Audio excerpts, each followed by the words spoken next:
whilst the long night of the Dark Ages covered Europe and darkness covered the people, the lamp of truth still shone brightly in Scotland and Ireland. These two countries on the brink of the known world stood like a wall to resist the menace of advancing religious tyranny.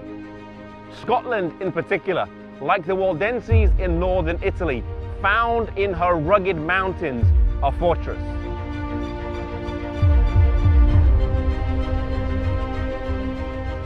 Iona is an isolated island that has become famous in Christian history. It became a central point to the Celtic Church for many centuries, preserving true biblical faith, teaching, educating, and sending out missionaries. The story of Iona starts with a man by the name of Columba, who was actually from Ireland and was born of royal descent.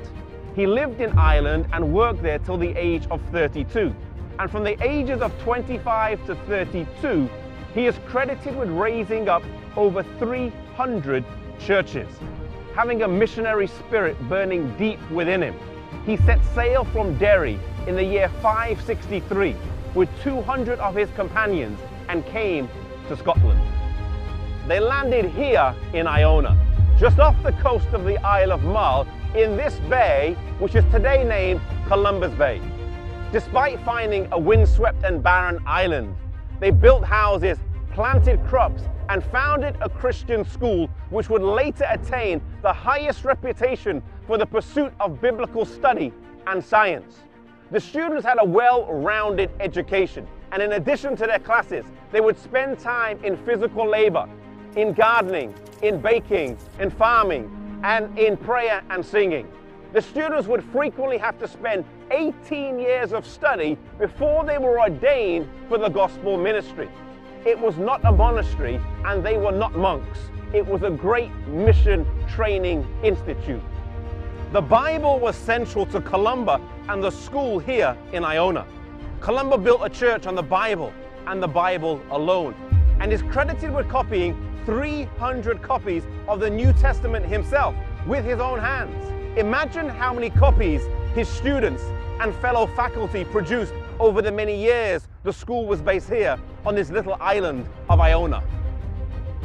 They followed the commandments of the Bible, including keeping the fourth commandment. In fact, the church here in Iona kept the Sabbath for several centuries.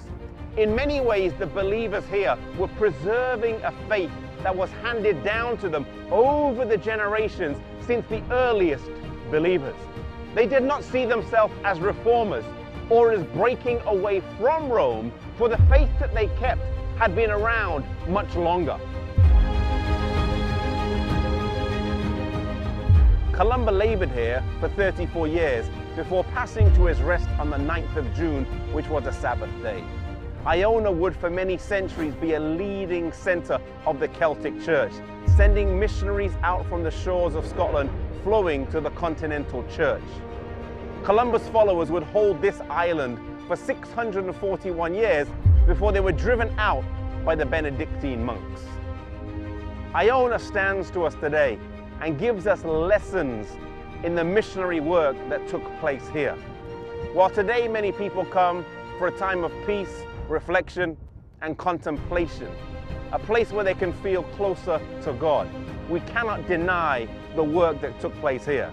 Maybe God is calling you to go and get trained, like the missionaries who would come here to be trained and would go out for service. Maybe God is calling you to be trained for mission service. Maybe He's calling you to a life of full-time ministry. Maybe God is calling you to change the whole course of your life. And if God is calling you, harden not your heart and follow the Lord's leading.